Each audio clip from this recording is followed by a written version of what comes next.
Sometimes imperfections work brilliantly, and sometimes when you're recreating an iconic moment, the imperfections just look like you didn't know how to do your job.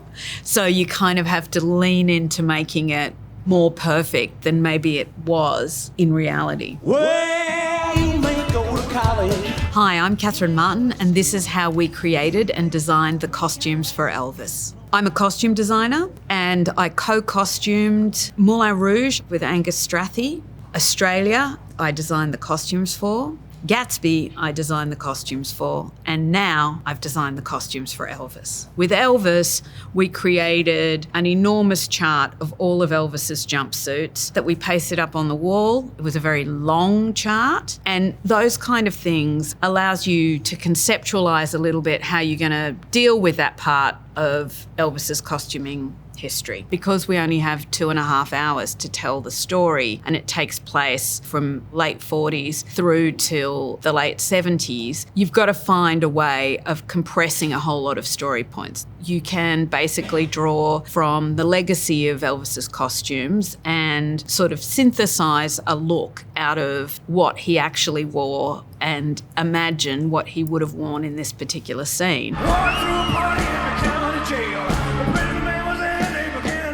There are moments when you're recreating historical costumes. We had an aha moment when we started working on the black leather costume and appears in the 68 special. If you just imitated it slavishly without taking into consideration what Austin was bringing, he was never going to become Elvis per se.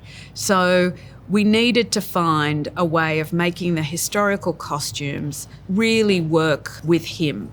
And Baz was always talking about it's not imitation, it's interpretation. So the fabulous archivists at Graceland measured the suit for us. We knew the width of the cuffs, we knew how long the jacket was, but through the process of fittings and experimentation, we came to see that we needed to adjust all of these details subtly to make sure they were fitting Austin. His movement and his characterization was supported rather than swamped by the pressure of having to make something exactly like Elvis wore. Things like the collar height. If you look at Elvis, his collar hit him at a certain point and hit an exact angle. And so we needed to get that feeling on Austin. But obviously everybody's neck length is different. So it was really about thinking, okay, Austin is Elvis. This is the suit we want to put on him. How do we make that feel germane to him? And also there were practical considerations. So we needed different pants for each particular movement style. So when he was throwing himself on the ground, the pants needed to be altered because we needed to fit knee pads under the pants. When he was sitting down, I hate it when you can see people's socks and the top of the boots. So we made the pants longer for sitting down. Butt-hugging pants for when we see him from the back, walking down the corridor. We also wanted pristine pants for when he's standing up. Similarly, with the jackets, the jacket ended up having all these pieces of elastic that rigged it to the pants. In reality, Elvis's jacket did ride up with wear. You did see the top of his boots. But I suppose we wanted ideal perfection to the moment because that's how people remember it.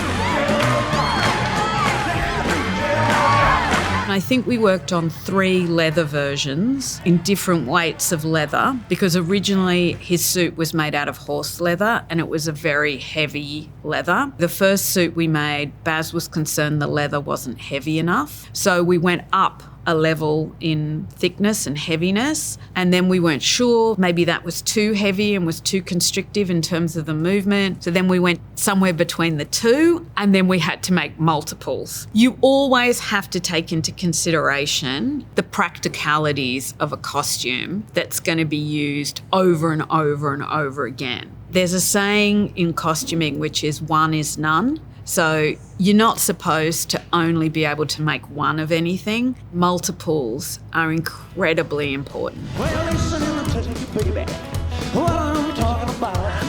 Along with making reproductions of costumes or outfits that Elvis wore, Baz was also focused on how his costumes reflected his sexuality, his rebelliousness, and created a kind of wildfire amongst his fans. Like, for instance, the lace shirts. Elvis in the mid-50s wore a lot of lace shirts in different colours, and that kind of connected to what we know as kind of rock star today, and also that interesting juxtaposition of the feminine and the masculine. Similarly, Elvis's favourite colour combination was black and pink, so finding a way of incorporating that and to be true to the boxy nature of the 50s look, but at the same time respect the body underneath. We started experimenting with all of these jackets that were kind of cardigan-like, hung off shoulder pads, very soft. Elvis, very interestingly, always did up the second button. And what it meant was there's more room to move your shoulders. And so through the process of moving and putting the jackets on, we discovered by studying photos how to integrate the jacket and the movement together. It was like an aha moment for Austin and I. We went, hang on a minute, we can't get the shapes to feel what the clothes would be like. Just button the second button and it changed everything. And he could move, the jackets looked different. What are they hollering at? The wiggle. The what? Them girls won't see you wiggle. Elvis was known as Elvis the Pelvis. Obviously, his pants were important. And it was a lot about the drape, how the fabric worked. In these pants that we coined the squirrel pants, because that's one of the insults that was levelled at Elvis. It's really about the balance of the back and the front. More fullness in the front, how much pleat you have, where the pleats fall at the front, whether you move them more in towards the fly or you bring them more out towards the pocket. Our pants were quite bun-hugging at the back. That's one of the specialities of our tailor, Gloria Bava. She likes a nice bottom. And then it's allowing enough fullness in the front so that you could get all that shake. And then we pegged the legs, as it's called, so they narrowed towards the shoe. There's more air in the top of the leg than there is at the bottom. And basically the pegging allows the top to move, but there's a kind of anchor at the bottom.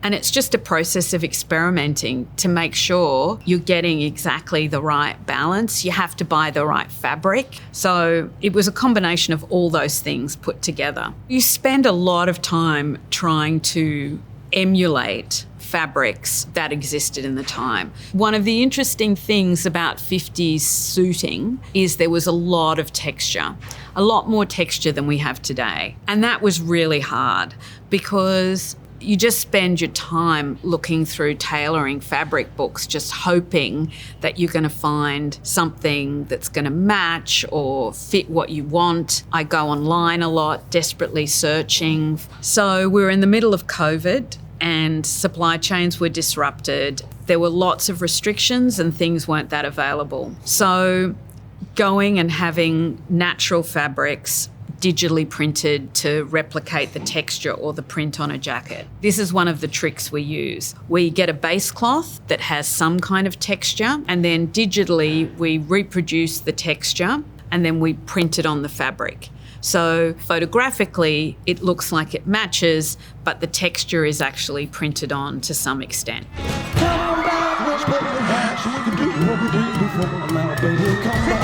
If you look at the illustrations, Elvis, who was blonde, and you look at Captain Marvel Jr., who has dark hair and has a big pompadour, you can really see the influence of his hairdo and also the lightning bolt and the cape. And these motifs, I think that he aspired all his life to overcome his humble beginnings. He was someone always searching for the rock of eternity. It is incredible that he was able to overcome his background, find his own style, and synthesize all these influences and create something that hadn't been done before. It's like a flash of lightning, literally, because you just go like, how did he do that?